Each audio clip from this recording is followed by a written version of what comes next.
I don't think we spend enough time in the cultural sector on historical matters. I think we're quite good at it in literature, but we have not been particularly good at it cinematically. And there's many reasons for that, and that it's not particularly a conscious decision. It has to do with budgets and also how we thought we would make cinema. And we ended up with more of a cinema that had to do with auteur filmmaking, which is more interested in internal things as it is than, say, in grander topics like warfare, history, matters such as that. But I think that all society and artists included have a duty to remember. I think it is also extraordinarily difficult to have any sense of where we ought to be going if we don't know where it is we come from. Passchendaele, which I can talk about, is not a history lesson. It is not an essay. It is a drama. It's a love story that culminates in war. What we want, I think, Cultural Matters to do, and the efforts of films and theater and novels, is to spark that interest in the viewer and the reader to investigate a bit more thoroughly and consciously what their history is.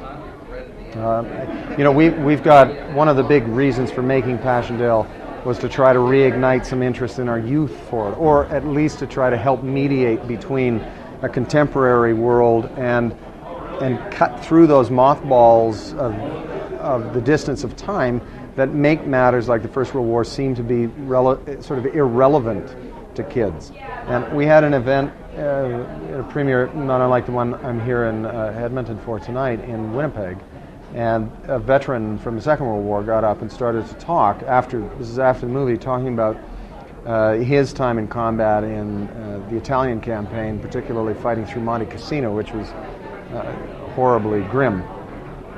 Sitting right next to him were two kids, about 18, 19, 20, boy and girl, obviously boyfriend, girlfriend, and I could see them looking at him with new eyes, as opposed to seeing an older guy with medals that they had no particular relationship to. It felt to me as though the film had started to mediate that distance between them and this old guy and this veteran, so that that ultimately is what art ought to be doing. I think that's how how art works. My grandfather tells me stories about his experience of the First World War.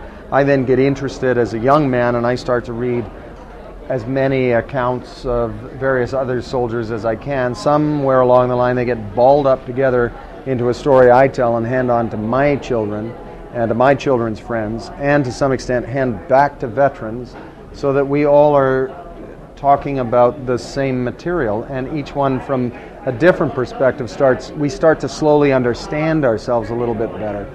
In a nutshell, I think love is probably the only thing that allows anyone to get through these things. I remember asking my grandfather at one point, what did you feel when you went over there, when you first arrived in France? And he said, I just wanted to kill Germans. Could not wait to kill the Hun.